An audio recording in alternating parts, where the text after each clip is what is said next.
ಯಾವ ವಿಚಾರ ಪೂಜಾ? ರೀ ತಮ್ಮನಿಗೆ ಯಾವ ಹೊಲದಿಂದ ಬರ್ಬೇಕಾರೆ ಬಡ್ದ್ಬಿಟ್ಟಾನಂತ್ರಿ. ಪಾಪ ತಲೆಗೆ ಭಾಳ ಪೆಟ್ಟು ಬಿದ್ದಿದ್ದಂತ ಆಸ್ಪತ್ರೆಗೆ ಸೇರ್ಸಾರಂತ. ಫೋನ್ ಹಚ್ಚಿಲ್ಲ ಅವ್ರು ನನಗೆ. ನಡೆದು 2 ದಿನ ಆತಂತ. ಇವತ್ತು ಅಮೂಲ್ಯ ಏನಾಯ್ತು ಹಂಗಾರಂತ ಫೋನ್ ಹಚ್ಚಿರ ಹಿಂಗೆ ಆತು ಅಂತ ಈಗ ಹೇಳಕತ್ತಾಡ್ರಿ. ಏನ್ ಹೇಳತ್ತೀವ ನೀನ? ಅವನು ಪಾರ ಅವಳ ನಿಜವಾಗ್ಲು ತಮ್ಮನಿಗೆ ಪೆಟ್ಟು ಬಿದ್ದಿತ್ತಂತ ಪಾಪ ಭಾಳ. ಪೇಟೆ ಬೀಳ್ತಂತ ಅವಂಗ ಯಾರು ಹೊಡೆಯವ್ರಿ ಊರಾಗ? ಅದ ಗೊತ್ತಿಲ್ಲ ನೋಡ್ರಿ. ಪಾಪ ಹೊಲದಾರ್ಯಾಗ ಬರಾತಿದ್ದಂತ ಯಾವ ವಸ್ತ್ರ ಸುತ್ತಿ ಹೊಡೆದಾರಂತ. ಪೊಲೀಸರು ಬಂದಿರಂತ, ಎಲ್ಲ ಕೇಳಿರಂತ. ನೀ ಯಾರ ಜೊತೆ ಮನಸ್ತಾಪ ಮಾಡ್ಕೊಂಡಿದ್ದೇನಪ್ಪ, ಜಗಳ ಮಾಡಿದ್ದೇನಪ್ಪ ಅಂದ್ರೆ ಇಲ್ರಿ ನಾ ಯಾರ ಜೊತೆನೂ ಮಾಡಿದ್ದೇ ಇಲ್ಲ, ನನ್ಗೆ ಯಾರು ಈ ಊರಾಗ ದ್ವೇಷ ಮಾಡೋರೇ ಇಲ್ಲ ಅಂತೆಲ್ಲ ಹೇಳಿದಂತ. ಆದ್ರೂ ಯಾವ ಮಾಡಿದ್ದ ನೋಡ್ರಿ ಏನೋ ಅವ್ರಿಗೆ ಗೊತ್ತು. ಅವ್ರ ಜೊತೆ ಯಾರ ಜೊತೆ ಮನಸ್ತಾಪ ಇರ್ತದೋ, ಯಾರನ್ನ ಬಿರುದು ಹಾಕೊಂಡಿರ್ತಾರೋ, ಯಾರೋ ಊರವರೇ ಮಾಡಿದ ಕೆಲಸ ಅನಿಸ್ತದೆ. ನಮಗೂ ಹಂಗ ಅನ್ಸತ್ತೆ ರೀ. ನೋಡ್ಬರೋಣ ಬರ್ರಿ. ನೋಡ್ ಪೂಜಾ, ನನಗೊಂಚೂರು ಇಂಪಾರ್ಟೆಂಟ್ ಕೆಲಸ ಅದಾವ. ನೀನು ಹೋಗ್ಬೇಕಾದ್ರೆ ನೋಡ್ಕೊಂಡು ಬಾ. ಏನ್ರಿ ಹಿಂಗ್ ಮಾತಾಡ್ತೀರಿ ನೀವು? ಮನಸ್ಸರ ಹೆಂಗ್ ಬರ್ತದೆ ಹಿಂಗ್ ಮಾತಾಡಕ? ಅಲ್ರಿ ನಮ್ಮ ಮಗಳ ಕಂಡ ಎಷ್ಟಾದ್ರು ಅವ್ ಹಿಂಗ ಆರಾಮಿಲ್ಲ ಬಿದ್ದಾನ ಒಂದ್ಸಲ ನೋಡಕ್ಕೂ ನಿಮ್ ಮನಸ್ಸು ಬರಬಾರ್ದ? ಅದೆಂತ ಮನಸ್ರಿ ನಿಮ್ದ? ಅದೆಂತ ಕಡ್ರಿ ನಿಮ್ದ? ನೋಡ್ ಪೂಜಾ, ಬರ್ತೀನಿ. ನೋಡಕ್ಕಿಲ್ಲ ಅಂತ ಹೇಳ್ತಿಲ್ಲ, ಇನ್ನೊಂದ್ 2 ದಿನ ಆದ್ಮೇಲೆ ಬರ್ತೀನಿ. ಸದ್ಯಕ್ಕೆ ನೀನು ನೋಡ್ಕೊಂಡ್ ಬಾ. ಒಂಚೂರು ಇಂಪಾರ್ಟೆಂಟ್ ಕೆಲಸ ಇದೆ, ನಾನು ಬರ್ತೀನಿ. ನೋಡ್ ರಾಹುಲ್, ನಿಮ್ಮಪ್ಪ ನ್ಯಾನ ಮನಿ ಮಾಡಕತ್ತಾನ. ಅರ್ಧ ತಮ್ಮನಿಗೆ ಹಂಗ ಆಗೈತೆ ಅನ್ನೋ ಸಂಕಟಕ್ಕಿಂತ ನಿಮ್ಮಪ್ಪ ಹಿಂಗ್ ಮಾಡತಾನ ಅದು ಸಂಕಟ ಬಾಳಾಗೈತೆ ನನಗೆ. ಅವನಿಗೆ ಸಮಾಧಾನ ಮಾಡ್ಕೋ. ಅಪ್ಪನ ತಲೆ ಕೆಡ್ಸ್ಕೊಬೇಡ. ಅಪ್ಪನ ಲೆಕ್ಕದಂದ್ರೆ ತೆಗೆದೋಗಿ ನಡಿ, ನಾವಿಬ್ರು ಹೋಗುನು. ನಾನು ಇಬ್ರು ಹೋಗಿ ತಮ್ಮ ನಿಮ್ಮ ನೋಡ್ಕೊಂಬರು. ನಡಿ ಆತ್ ನಡಿ ಹೋಗು, ನೋಡ್ಕೊಂಡ್ ಬರು. ನಡಿ ನಡಿಪ್ಪ ಹೋಗು. ನನ್ನ ಜೀವ ಹರಿದಾಡತೈತಿ. ತಮ್ಮನಿ, ಈಗಾರ ಆಸ್ಪತ್ರೆಯಿಂದ ಡಿಸ್ಚಾರ್ಜ್ ಆಗಿ ಬಂದಿಪ್ಪ ನೀನ. ಬಾಳ್ ಹೊರಗೆ ನಿಲ್ಬೇಡ, ಕುಂಡ್ರಬೇಡ ಹೊರಗೆ. ಹೋಗ್ ಮಕ್ಕೋ. ಗಿರ್ಜಿ ಅಮ್ಮ ಹೋಗಿ ಹುಡುಗನ್ ಮಲಗಿಸೋರ್ ಹೋರಿ. ಹೂನ ಸಾತಕ. ತಮ್ಮನಿ ಯಪ್ಪ ಬಾಪ. ಯಾರದ್ರಿ ಮನಿ ಒಳಗ? ಯಾರು ನಮ್ಮ ಮನೆ ಒಳಗೆ ಬರ್ಲಿ ಅಂತ ಕೇಳೋರೆ. ನೋಡ್ತಾನೆ ತಡಿಯಾ. ಪೊಲೀಸರ ನಮಸ್ಕಾರ ಸರ್, ನಮಸ್ಕಾರ. ಬರ್ರಿ ಒಳಗೆ ಬರ್ರಿ, ಒಳಗೆ ಬರ್ರಿ. ಓ, ತಮ್ಮನಿಯವ್ರ ಮನಿ ಅಂದ್ರೆ ಇದೇನಾ? ಹೌದ್ರಿ ಸಾಹೇಬ್ರ. ತಮ್ಮನಿಯವ್ರ ಮನೆ ಇದ್ದರಿ. ನಾನು ಅವ್ರ ಅಪ್ಪರಿ. ಓ ಹೌದಾ, ನಮಸ್ಕಾರ ಸರ್. ನಮಸ್ತೆ ನಮಸ್ತೆ. ಬರ್ರಿ ಸರ್, ಬರ್ರಿ ಒಳಗೆ ಬರ್ರಿ ಸಾಹೇಬ್ರ. ಬರ್ರಿ ಸಾಹೇಬ್ರ, ಬರ್ರಿ. ಓ ಪೊಲೀಸರ ಸಾಹೇಬ್ರ, ನಮಸ್ಕಾರ ರೀ ಸರ್. ನಮಸ್ತೆ. ಇಲ್ಲಿ ತಮ್ಮನಿ ಅಂದ್ರೆ? ಇಲ್ಲದಾರ ನೋಡ್ರಿ ಸರ್, ಇವ್ರಿ. ನಮಸ್ಕಾರ ರೀ ಸರ್. ಇರ್ಲಿಪ್ಪ, ಇರ್ಲಿ. ಬರ್ರಿ ಸರ್, ಕೊಡ್ಬೇರಿ. ಇರ್ಲಿ ಅಮ್ಮ, ಇರ್ಲಿ. ಅದು ನಿನ್ನೆ ಹಾಸ್ಪಿಟಲ್ ಬಂದಿದ್ವಲ್ಲ ನಾವು, ನಿಮ್ದು ಕಂಡೀಷನ್ ಸ್ವಲ್ಪ ಕ್ರಿಟಿಕಲ್ ಆಗಿತ್ತು. ಡಾಕ್ಟ್ರು ನೀನು ಸ್ಟೇಟ್ಮೆಂಟ್ ತಗೊಳ್ಬೇಡಿ ಅಂತ ಹೇಳಿದ್ರು, ಅದಕ್ಕೋಸ್ಕರ ಮನೆಗೆ ಬರ್ಬೇಕಾಯ್ತು. ಏನು ತಿಳ್ಕೊಬೇಡಿ. ಇಲ್ರಿ ಸರ್, ಅದ್ರಾಗೇನ್ರಿ ನೀವು ಮನೆಗೆ ಬಂದ್ರೆ ನಾವೇನು ಕಳ್ತನ ಮಾಡಿಲ್ಲ, ದರೋಡಿ ಮಾಡಿಲ್ರಿ. ನೋಡ್ರಿ ನನ್ನ ಮಗ ಸಂಬಾಯ್ತಿರ್ಬೇಕಾದ್ರೆ ಊರಾಗ ಎಲ್ಲಾರು ಕೇಳ್ರಿ, ನನ್ನ ಮಗ ಯಾರಿಗೂ ಬ್ರ ಅಣ್ಣವ್ರಿ ಅಂತವಂಗ ಹೊಲ್ದಿಂದ ದಾರ್ಯಾಗ ಬರ್ಬೇಕಾರೆ ಯಾವ ಮುಸುಕ್ ಹಾಕಿ ಬಡ್ದಾರ ನೋಡ್ರಿ ಸಾಹೇಬ್ರ. ನೋಡ್ರಿ ಸಾಹೇಬ್ರ, ನಿಮ್ಮ ಕೈ ಮುಗಿದು ಕೇಳ್ಕೊತೀನ್ರಿ ಸಾಹೇಬ್ರ, ನಿಮ್ಮ ಕಾಲ್ ಬೇಕಾದ್ರೆ ಬೀಳ್ತೇನ್ರಿ. ದಯವಿಟ್ಟು ಅವ್ ಯಾವ ಅಂತೇಳಿ ಒಂದಿಟ್ಟು ಕಂಡು ಹಿಡ್ರಿ ಸಾಹೇಬ್ರ. ನೀವು ತಲೆ ಕೆಡ್ಸ್ಕೊಬೇಡಿ. ನನ್ಗೆ ಗೊತ್ತು ತಮ್ಮನಿ ಎಂಥವ್ರು ಅಂತ ಹೇಳಿ. ನಾನು ಊರೊಳಗೆ ಕಂಪ್ಲೇಂಟ್ ರಿಸೀವ್ ಮಾಡ್ಬೇಕಾದ್ರೆ ಊರೊಳಗೆ ವಿಚಾರಿಸ್ತೀನಿ. ಎಲ್ಲರೂ ಹೇಳಿದ್ದು ಇದೆ, ತಮ್ಮನಿ ಒಳ್ಳೆ ಮನುಷ್ಯ, ಅವ್ನಿಗೆ ಯಾವ ದ್ವೇಷನೂ ಇಲ್ಲ, ತಾನಾತು ತನ್ನ ಕೆಲಸ ಆತು ಮಾಡ್ಕೊಂಡು ಹೋಗ್ತಾರಂತ ಪ್ರತಿಯೊಬ್ಬರು ಸ್ಟೇಟ್ಮೆಂಟ್ ಕೊಟ್ಟಾರೆ. ಅದಕ್ಕೋಸ್ಕರ ಇಷ್ಟು ಕಾಮ್ ಆಗಿನ ಮಾತಾಡತ್ತೀನಿ ನಾ. ಇಲ್ಲ ಅಂತ ನಾ ಬೇರೆ ಮನೆಗಳಿಗೆ ಹೋದ್ರೆ ಮಾತಾಡೋ ರೀತಿನ ಬೇರೆ ಇರ್ತದೆ ನಂದು. ನೋಡ್ರಿ, ನೀವೇನೋ ತಲೆ ಕೆಡ್ಸ್ಕೊಬೇಡ್ರಿ. 100% ಇದನ್ನ ಯಾವ ಮಾಡ್ಯಾನಲ್ಲ ಅದನ್ನ ಕಂಡು ಹಿಡಿದು ಜವಾಬ್ದಾರಿ ನಂದ. ನೋಡಪ್ಪ ತಮ್ಮನಿ, ಎಷ್ಟೊತ್ತಿಗೆ ದಿನ ಹೊಲಕ್ಕೆ ಹೋಗಿದ್ದೀನಿ ನೀನು? ಸರ್, ನಾನು ದಿನ ಸಂಜೆ 7 ಗಂಟೆಗೆ ಹೊಲಕ್ಕೆ ಹೋಗ್ತೀನಿ ರೀ. ಅಂದ್ರೆ 8 ಗಂಟೆಗೆ ಲೈಟ್ ಬರ್ತಾವ್ರಿ, ಹೊಲದ್ದು ಲೈನ್ ಬರ್ತಾವೆ. ಹಿಂಗಾಗಿ ನೀರು ಹಸಿರಾತ ಅಂತೇಳಿ 7 ಗಂಟೆಗೆ ಹೋಗಿ ಅವನ್ನ ದಾರಿ ಅದನ್ನ ಇದನ್ನ ಕೆಲಸ ಮಾಡಿ 8 ಗಂಟೆ ತನಕ ಆತಂದ್ರಿ ಬೋರ್ ಚಾಲು ಮಾಡಿ 8:30 ತನಕ ನೀರು ಹಾಸ್ತೇನೆ ರೀ. ಆಮೇಲೆ ಸಣ್ಣ ಪುಟ್ಟ ಕೆಲಸ ಮಾಡ್ಕೊಂಡು ಕರೆಕ್ಟ್ 9 ಗಂಟೆ ಅಂದ್ರೆ ಮನೆಗೆ ಬರ್ತೀನಿ ರೀ ಸಾಹೇಬ್ರ. ಓಹೋ, ಎಷ್ಟು ದಿನದಿಂದ ಇದೇ ಟೈಮಿಂಗ್ ಮೇಂಟೈನ್ ಮಾಡ್ತೀರಾ ಅಥವಾ ಬೇರೆ ಬೇರೆ ಟೈಮಿಂಗಿಗೆ ಹೋಗ್ತೀರಾ? ಇಲ್ರಿ ಸರ, ಈಗ ನಾ ಹೊಲ ಮಾಡೋದಾಗಿಂದ ಹೆಚ್ಚು ಕಮ್ಮಿ ಅಂದ್ರೆ ಒಂದು 3 ವರ್ಷ ಆತ್ರಿ. ನಾನು ಇದೇ ಟೈಮಿಂಗಿಗೆ ರಾತ್ರಿ ನೀರು ಹಾಸಕ್ಕೆ ಹೊಲಕ್ಕೆ ಹೋಗ್ತೀನಿ ರೀ.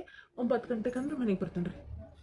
ಓಹೋ, ಐ ಸಿ. ಅಂತಂದ್ರೆ ನಿಮ್ಮ ಟೈಮಿಂಗು ಇಷ್ಟಕ್ಕೆ ಹೋಗ್ತೀರಾ ನೀವು. ಸೊ ಅದು ಪ್ರತಿಯೊಬ್ಬರಿಗೂ ಗೊತ್ತು ಈ ಊರಾಗ ಇಷ್ಟಕ್ಕೆ ತಮ್ಮನಿ ಹೊಲಕ್ಕೆ ಹೋಗ್ತಾನಂತೇಳಿ.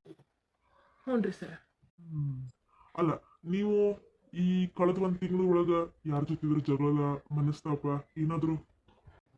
ಇಲ್ಲ ಸರ್, ಯಾರ ಜೊತೆನೂ ಹಂಗೇನು ಜಗಳ ಪಗಳ ಮಾಡಿಲ್ಲ. ಅಲ್ಲ, ನೆನಪು ಮಾಡ್ಕೊಳ್ತಾ ಮನೆಯವ್ರಿ, ನೀವು ಯಾರ ಜೊತೆನಾದ್ರು ಅಥವಾ ಯಾರಿಗಾದ್ರೂ ಏನಾದ್ರು ಹೇಳೋದು ಏನಾದ್ರು? ಅಲ್ಲ, ನೀವು ನಿಮ್ಮ ವ್ಯವಹಾರಗಳು ಬಿಟ್ಟು ಯಾರ ಜೊತೆನಾದ್ರು ಬೇರೆದವ್ರ ಜೊತೆನಾದ್ರು? ಹ್ಞೂ ಇಲ್ಲ ಸಾಹೇಬ್ರ. ಅಲ್ಲ, ನಿಮ್ಮ ನೋಡಿದ್ಯಾರು ಬಡದ ಅಲ್ಲಿ ಬಿದ್ದಿದ್ರಲ್ಲ? ನಾನರಿ ಸರ್, ನಾನರಿ. ನೀವೇನಾಗ್ಬೇಕು ತಮ್ಮನಿಯವ್ರಿಗೆ? ಸರ್ ನಾವು ಆಜು ಬಾಜು ಮನೆಯವ್ರಿ, ಒಂಥರ ಮನೆಯವ್ರ ಇದ್ದಂಗೆ ಅದೇವ್ರಿ. ಇವ್ನ ಹೆಂಡತಿ ಬಾಗಲ್ದಾಗ ಕುಂತಿದ್ದಳ್ರಿ. ಯಾಕೆ ಇಲ್ಲಿ ಕುಂತಿ ಅಂತ ಕೇಳಿದೆ. ಇಲ್ಲಪ್ಪ ಇಲ್ಲೇ ಜರ ನನ್ನ ಗಂಡ ಇನ್ನೂ ಬಂದಿಲ್ಲ ಅಂತ ಅಂದಳ್ರಿ. ಅವ್ನ ಹೆಂಡತಿ, ತಮ್ಮನಿ ಹೆಂಡತಿ. ಹಿಂಗಾಗಿ ನಾನು ಯಾಕೆ ಈ ಮನುಷ್ಯ 9ಕ್ಕೆ ಮನೆಗೆ ಬರವ 10:30 11 ಆದ್ರೂ ಬಂದಿರಕ್ಕಿಲ್ರಿ. ಗಪ್ವ ಪೋಣೆ ಎಬ್ಬಸವಾಳ ಅಂತ ಅಂದಳ್ರಿ ಈಕೆ. ಹಿಂಗಾಗಿ ಇವ್ರ ಮನ್ಯಾಗ ಇವ್ರ ಮಾವನು ಇರಕ್ಕಿಲ್ಲ, ಅತ್ತಿನೂ ಒಳಗಿದ್ಲ. ಹಿಂಗೆ ನಾವು ಒಂದಿಟ್ಟು ಹೊಲದಾರಾಗಿಲ್ಲೇ ಊಟ ಆಗಿತ್ರಿ ನಂದು. ಎಲ್ಲರಿಕಿ ಹಾಕೊಂತ ಅಡ್ಡಾಡ್ ಬರೋಣಂತೆ ಹೊಲದಾರಿಗೆ ಹೋಗೋದ ಹಿಂಗೆ ಯಾರೋ ಟಬಲ್ ಸುತ್ತಿ ಬಿಟ್ಟಿದ್ರಿ ಮುಖಕ್ಕೆ. ಬಡ್ದ ಬಿಟ್ಟಿದ್ರಿ. ನನಗೆ ಅಂಜಿಕೆ ಬಂತ್ರಿ. ಅಷ್ಟೊತ್ತಿಗೆ ನನ್ನ ಹೆಂತದಾಳಲ್ರಿ, ಅವ್ರ ತಮ್ಮ ಒಬ್ಬ ಅಲ್ಲೇ ಹೊಂಟಿದ್ದ. ಅವ್ನು ಕರೆದ್ನಿ. ಇಬ್ರು ಕೂಡ ನೋಡಿ ದಳ ದಳ ರಕ್ತ ಸುರಿಯತ್ತಲ್ರಿ. ನಾವು ಏನು ಹೆಚ್ಚಿಗೆ ವಿಚಾರ ಮಾಡಲಿಲ್ಲ. ನಾವು ದವಾಖಾನಿಗೆ ಹಾಕ್ಬಿಟ್ರಿ. ಓಕೆ. ಅಲ್ಲ, ತಮ್ಮನಿಯವ್ರು ಬಿದ್ದಾಗ ಅಲ್ಲಿ ಏನಾದ್ರು ಹಾಂ ಸಾಬ್ರ, ಅವಂಗ ಬ್ಯಾಟ್ಲೆ ಬಡ್ದಿದ್ರಿ, ತಲೆಗೆ ಬಡ್ದಿದ್ರಿ. ಬ್ಯಾಟ್ ಅಲ್ಲೇ ಬಿದ್ದಿದ್ರಿ ಅದು. ಓ, ಹೌದಾ? ಆ ಬ್ಯಾಟ್ ಏನಾದ್ರು ಇದೆಯಾ? ಅಯ್ಯೋ ಇಲ್ರಿ ಸರ್, ನಾವು ತಮ್ಮನಿಗಾಗಿದ್ದ ಗದ್ದಲ್ದಾಗ ಆ ಬ್ಯಾಟ್ ಗೀಟ ನಾವಿನ್ನು ನೋಡಕ್ಕೆ ಹೋಗ್ಲಿಲ್ರಿ. ಬ್ಯಾಟ್ಲೆ ಬಡ್ದ ನೋಡಿ ಯಾವ ಅನ್ಕೊಂತಾನೆ ಇವ್ನ ಆಸ್ಪತ್ರೆಗೆ ತಗೊಂಡ್ಬಂದ್ರಿ ನಾವು. ಬ್ಯಾಟ್ಲೆ ಪಡ್ತಿತ್ತು ಅಂತಂದ್ರೆ ಬ್ಯಾಟ್ ಯೂಸ್ ಮಾಡೋದು ಯಾರು? ಭಾಳ ಅಂತ ಒಂದು 25 ವರ್ಷದ ಒಳಗಿನ ಹುಡುಗರು. ಸೊ ಯಾರು ಹುಡುಗರ ಮಾಡಿದ ಕೆಲಸ ಇದೆ. ಓಕೆ, ಈ ಸ್ಟೇಟ್ಮೆಂಟ್ ಕೊಟ್ಟಿದ್ರಲ್ಲ ತಮ್ಮನಿಯವ್ರು, ಇನ್ನೊಂದು ವಿಚಾರ ನೀವು ಚೂರು ನೆನಪು ಮಾಡ್ಕೊಳ್ಳಿ. ಏನೇನು ನಡೆದಿತ್ತು, ಏನೇನಾಗಿತ್ತು, ನೀವು ಯಾರ ಮನೆಗೆ ಹೋಗಿದ್ರಿ, ಯಾರ ಬಗ್ಗೆ ಏನಾದರೂ ಹೇಳಿದ್ರ, ಯಾರ ಜೊತೆ ನಿಮ್ಗೆ ಜಗಳ ಮಾಡಿದ್ರ, ಯಾರಾದರೂ ಏನಾದರೂ ಸುತ್ತಿ ಬಳಸಿ ನಿಮಗಂದ್ರ ಚೂರು ನೆನಪು ಮಾಡ್ಕೊರಿ.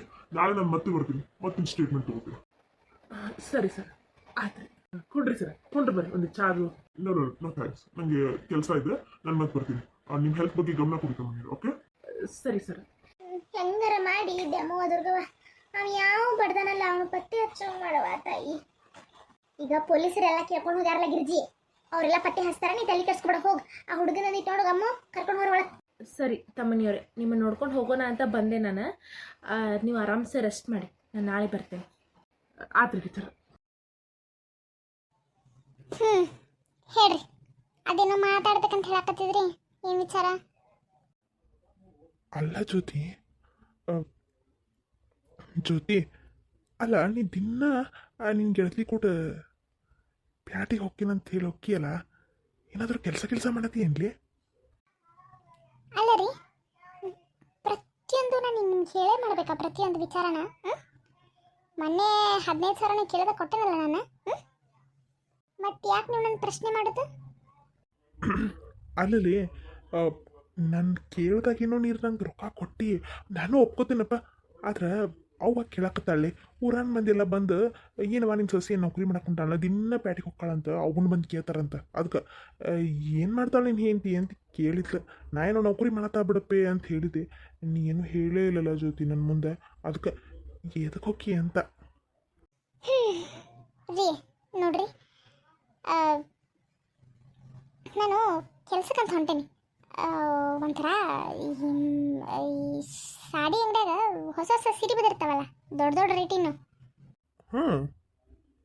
ಅವನ್ನೆಲ್ಲ ಉಟ್ಕೊಂಡು ಒಂದಿಷ್ಟು ಫೋಟೋ ತೆಗೆಸ್ಕೋದೆ. ಆ ಫೋಟೋಸ್ ಒಂಥರ ಅಡ್ವರ್ಟೈಸ್ಮೆಂಟ್ ಮಾಡಿ ಅವ್ರ ಟಿವ್ಯಾಗ, ಆಮೇಲೆ ಹಿಂಗೆ ಪೇಪರ್ನಾಗ ಅದು ಹಾಕ್ತಾರೆ ಅಷ್ಟೆ. ಏನು ಮಾಡ್ಲಿಂಗ? ಒಂಥರ ಅದೇ. ಅಲ್ಲ ಜ್ಯೋತಿ, ಹಿಂಗೆ ಹೇಳ್ತಾನೆ ತಪ್ಪಿಸ್ಕೊಬಿಡ ಜ್ಯೋತಿ. ಮತ್ತು ನೀನು ನಮಗೆಲ್ಲ ಯಾಕೆ ಬೇಕಾಗಿತ್ತು ಜ್ಯೋತಿ ಇದೆಲ್ಲ? ಅವ್ವ ಇದಕ್ಕೆಲ್ಲ ನೋಡ್ರಿ, ನಿಮ್ಮವ್ವ ಹ್ಞೂ ಅಂತಾಳೋ ಇಲ್ಲ ಅಂತಾಳೋ ನನಗದು ಬೇಡ. ನನಗೆ ಬೇಕಾಗಿರೋದು ರೊಕ್ಕ ರೊಕ್ಕ ರೊಕ್ಕ. ನಿಮ್ಮ ಕೈಲಿ 50,000 ನಂಗೆ ಖರ್ಚು ಕೊಡೋಕ್ಕಾಕೈತಾ? ಇಲ್ಲಲ್ಲಿ ಅದು ಹಂಗಲ್ಲ ಜ್ಯೋತಿ, ಅಷ್ಟು ಸಿಟ್ಟು ಹಾಕ್ಬೇಡ ನೀನು. ನೋಡ್ರಿ, ನೀವು ಬಾಯಿ ಮುಚ್ಕೊಂಡಿರಿ. ನಮ್ಮ ಆಸೆಗಳು ಆಕಾಂಕ್ಷೆಗಳು ನಾವೆಲ್ಲ ತೀರಿಸ್ಕೋಬೇಕಂತಂದ್ರೆ ಅದು ದುಡಿಲೇಬೇಕು. ನಾವು ಓದಿರೋ ಓದಿಗೆ ಯಾರಿಗೆ ನೌಕರಿಗೆ ಸಿಗ್ತದೆ ನನಗೆ? ಇಂಥ ಕೆಲಸ ಮಾಡಿ ಆದರೂ ನೋಡ್ರಿ, ಒಂದೇ ಒಂದು ಅಡ್ವರ್ಟೈಸ್ಮೆಂಟ್ಗೆ 50,000 ರೂಪಾಯಿ ಕೊಡ್ತಾರೆ. ಎಷ್ಟು ಹೇಳ್ರಿ? 50,000. ನೀವು ತಿಂಗಳಾನುಗಟ್ಟಲೆ ದುಡಿದ್ರು ಅಷ್ಟು ನಿಮಗೆ ಸಿಗೋಕೆ ಸಾಧ್ಯನೇ ಇಲ್ಲ. ಏನು ಏನು ಹೇಳಕತ್ತೀನಿ? 50,000ನಾ? ಮತ್ತೆ ಯಾರು ಕೊಡ್ತಾರೆ? ನಿಮ್ಮ ಆಫೀಸ್ನಾಗ ಕೊಡ್ತಾರೆ? ತಿಂಗಳಾನುಗಟ್ಟಲೆ ದುಡಿದಿದ್ದಕ್ಕೆ ನಿಮಗೆ 50,000, ನಿಮ್ಮ ಮಕ್ಕಕ್ಕೆ 20,000 ರೂಪಾಯಿ ಬರಂಗಿಲ್ಲ ನಿಮ್ಮದು ಸ್ಯಾಲ್ರಿ ಚಂದಗೆ. ಅದ್ರಾಗ ನಾ ಒಂದೇ ಒಂದು ಅಡ್ವರ್ಟೈಸ್ಮೆಂಟ್ ಒಳಗೆ 50,000 ರೂಪಾಯಿ ಕಳಿಸ್ತೀನಿ. ನಾಳೆ ನಮ್ಮ ಫ್ಯೂಚರ್ ಹೆಂಗ್ರಿ ಇರ್ಬೋದು. ಎಷ್ಟು ದಿನ ಅಂದ್ರೆ ಈ ಮನೆ ಒಳಗೆ ಸಾಯಕಾಕೈತಿ. ನಮ್ಮದೇ ಮನೆ ಮಠ ಮಂತ್ ಮಾಡ್ಕೊಂಡು ಜಮ್ ಅಂತ ಗಂಡ ಹೆಂಡತಿ ಇರ್ಬೋದು. ನಾವು ವಿಚಾರ ಮಾಡ್ರಿ. ಹ್ಞೂ ಹೌದ್ಲಿ, ಹೌದು ಜ್ಯೋತಿ, ನೀ ಹೇಳೋದನ್ನ ಬರಬರ. ಆದರೆ ಈ ವಿಚಾರ ಅವ್ವ ಅಯ್ಯೋ ದೇವ್ರಿ, ಅವ್ವ ಅವ್ವ ಅವ್ವ ಅವ್ವ ಮೂರತ್ತು ಅವ್ವ ಅನ್ಕೊಂಡಿರ್ಬೇಡ್ರಿ. ಈ ವಿಚಾರ ನಿಮ್ಮ ಅವ್ವ ಗೊತ್ತಾಗ್ಲಂಗೆ ಮುಚ್ಚಿಟ್ರೆ ಆಯ್ತಲ್ಲ. ಅವ್ರಿಗೆ ಹೆಂಗೆ ಗೊತ್ತಾಕೈತಾ, ನಮ್ಮ ಮಾಡ್ಲಿಂಗ್ ಮಾಡಕೊಂತೀನಿ, ನಾ ಅದನ್ನ ಮಾಡಕೊಂತೀನಿ, ಇನ್ನು ಮಾಡಕೊಂತೀನಿ. ಅಷ್ಟೇ ಅಲ್ಲದೆ ಆ ಮಾಡ್ಲಿಂಗ್ ಒಳಗೆ ನಾ ಏನು ಬೇರೆ ಡ್ರೆಸ್ ಹಾಕೊಳಂಗಿಲ್ಲ, ಸೀರೆ ಅಷ್ಟೇ ಹಾಕೊಳ್ಳೋದು. ನನಗೂ ಅರ್ಥ ಆಕೈತಿ ಹೆಂಗಿರ್ಬೇಕು ಹೆಂಗಿರಬಾರ್ದು ಅಂಥೇಳಿ. ನೋಡ್ರಿ, ನೀವು ಅದನ್ನೆಲ್ಲ ತಲೆ ಕೆಡ್ಸ್ಕೊಳಕ್ಕೆ ಹೋಗ್ಬೇಡ್ರಿ. ನಿಮ್ಮ ಅವ್ಗೆ ಗೊತ್ತಾಗೋದು ಬೇಡ. ನಿಮ್ಮ ಅವ್ಗೆ ಆಕಿ ನೌಕರಿ ಮಾಡತ್ತ ಅಂತ ಹೇಳ್ರಿ, ಆ ಥರ ಬ್ಯಾಂಕ್ನಾಗ ಯಾವ್ದಾರ ಆಫೀಸ್ನಾಗ ಮಾಡತ್ತ ಅಂತ ಹೇಳ್ರಿ. ಏನು ಹೋಗೋತೈತಿ ನಮ್ದು ಗಂಟೆ. ನೋಡ್ರಿ, ನೀವು ಕೇಳಿದಾಗ ಕೇಳಿದಷ್ಟು ದುಡ್ಡು ನಾನು ನಿಮಗೆ ಕೊಡ್ತೀನಿ. ನೀವು ಬಾಯಿ ಮುಚ್ಕೊಂಡಿತ್ತೆ ಬಿಡ್ರಿ, ಅಷ್ಟೇ ಸಾಕು. ಹ್ಞೂ ಆಯ್ತು, ಸರಿ. ನೀ ಇಷ್ಟು ಹೇಳಿದಿಲ್ಲ ಜ್ಯೋತಿ, ಅಷ್ಟೇ ಸಾಕು. ನೀ ಇನ್ನೇನ್ರ ಮಾಡ್ತಿದ್ರು ಹೇಳಿ ಮಾಡಪ್ಪ, ಮುಚ್ಚಿಟ್ಟು ಮಾಡ್ಬೇಕಂತ ಏನಿಲ್ಲ. ನಾ ನಿಂಗೆ ಬೇಡ ನಂಗಿಲ್ಲ. ಸರಿ, ನನಗೆ ಆಫೀಸಿಗೆ ಲೇಟ್ ಆಯ್ತು, ನಾನು ಬರ್ತೀನಿ. ಸರಿ, ಮುಚ್ಚಿಟ್ಟು ಮಾಡ್ಬೇಕಂತ ಏನು ಇರಲಿಲ್ಲ. ಟೈಮ್ ಅಂದಾಗ ಹೇಳಿದ್ರೆ ಆಯ್ತು ಅಂತ ಸುಮ್ಮನಿದ್ದೆ ಅಷ್ಟೇ. ನಾನು ಒಂದು 11 ಗಂಟೆಗೆ ಹೋಗ್ಬೇಕಾ, ಹೋಗಿ ಬರ್ತೀನಿ. ಹ್ಞೂ ಆಯ್ತು, ಸರಿ.